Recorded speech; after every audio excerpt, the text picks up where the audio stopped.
Hello again. So now we're going to do this problem. A business person requires a 15% down payment to release merchandise to a buyer. If the merchandise is $32,000, what down payment is required? If the merchandise is $32,000, what down payment is required? So what I want you to observe here is that we have a percentage. We have the percentage. We have the whole, the $32,000, and they're asking essentially for the down payment, which will be the part. So let's notate that into our fact list, right? Our part is unknown to us. That's what we want to find. We're going to call it our X. Our whole is the entire cost of the merchandise, which is 32,000. Okay, and our percent is the 15% that is given to us here. That constitutes the percentage that is going to be that constitutes the percent that's going to represent the part that represents the down payment, and for which and yeah.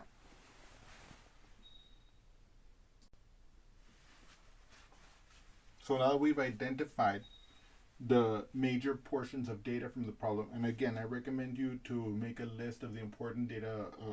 The important facts from the data whenever you're solving a problem. And in this case, with the percentages, we're not dealing with pictures, but like, for example, in other word problems, when you're dealing with pictures, draw a picture. Any way that you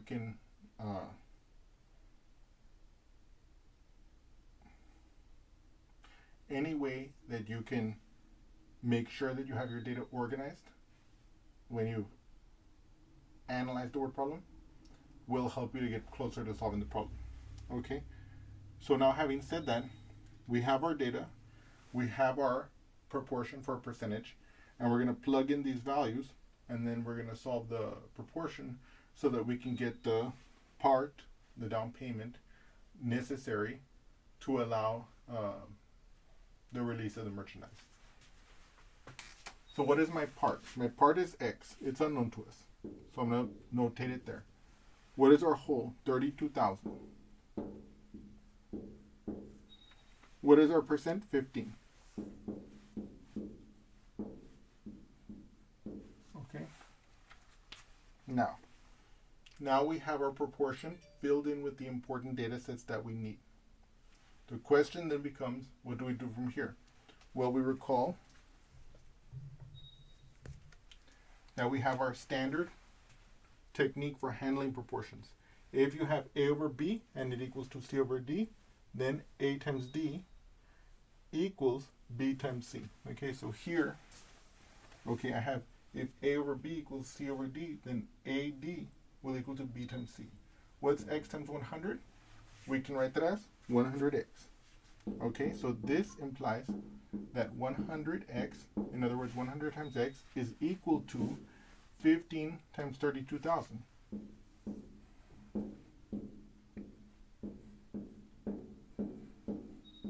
Okay. So let's perform this multiplication. Okay. So 32,000, okay, times 15. Okay. So one of the things that might help also in a case like this, when you have lots of digits, is to make some columns so that you can have everything lined up just right for the addition. And I often recommend students to do this on their paper for exactly this reason. So 5 times 0, of course, will be just 0. 5 times 0, 0. 5 times 0, 0.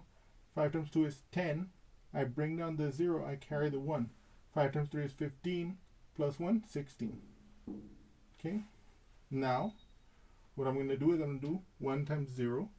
That's 0. Notice how having made these columns, I'm able to keep the calculation organized so I have a lower chance of making a mistake.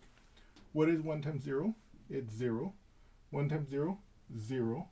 1 times 2, 2. 1 times 3, 3. And now I can add them. Having organized them this way, I can feel more confident in my answer.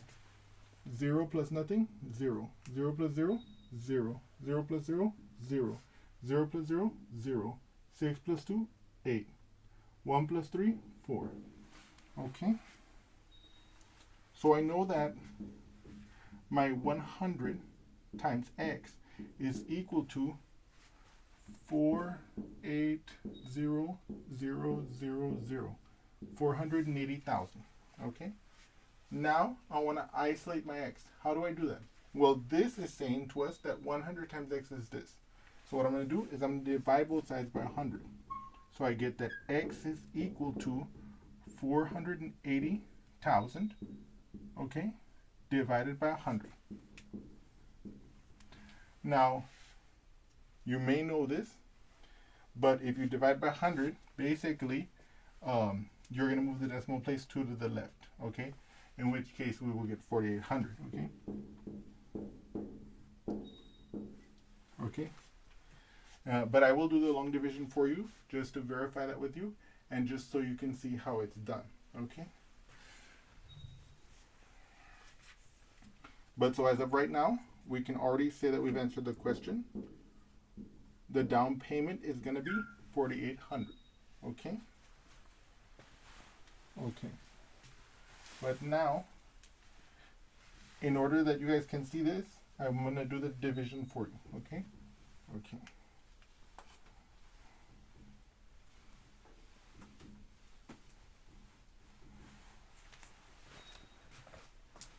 So I want to carry out the division 480,000 divided by 100, okay?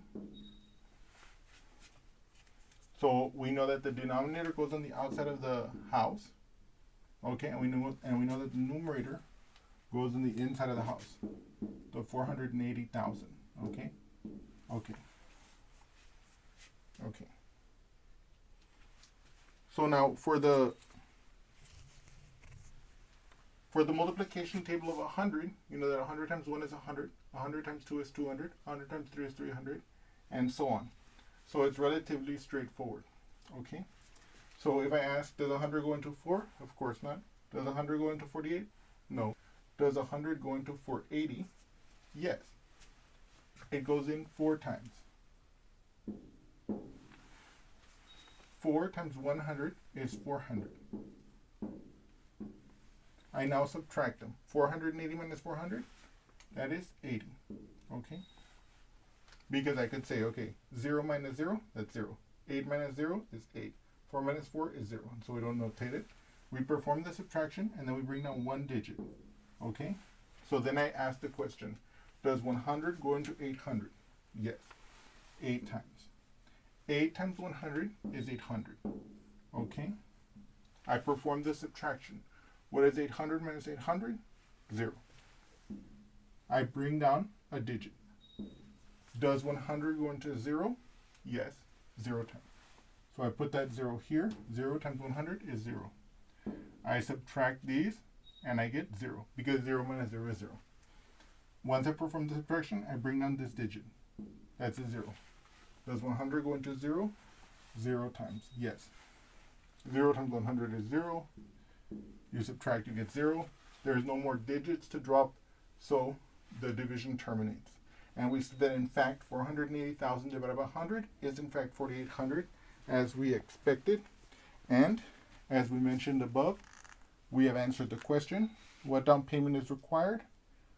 4,800 is required as a down payment for the merchandise to be released to the buyer. I hope you've enjoyed this example, and I look forward to seeing you again soon. Thank you.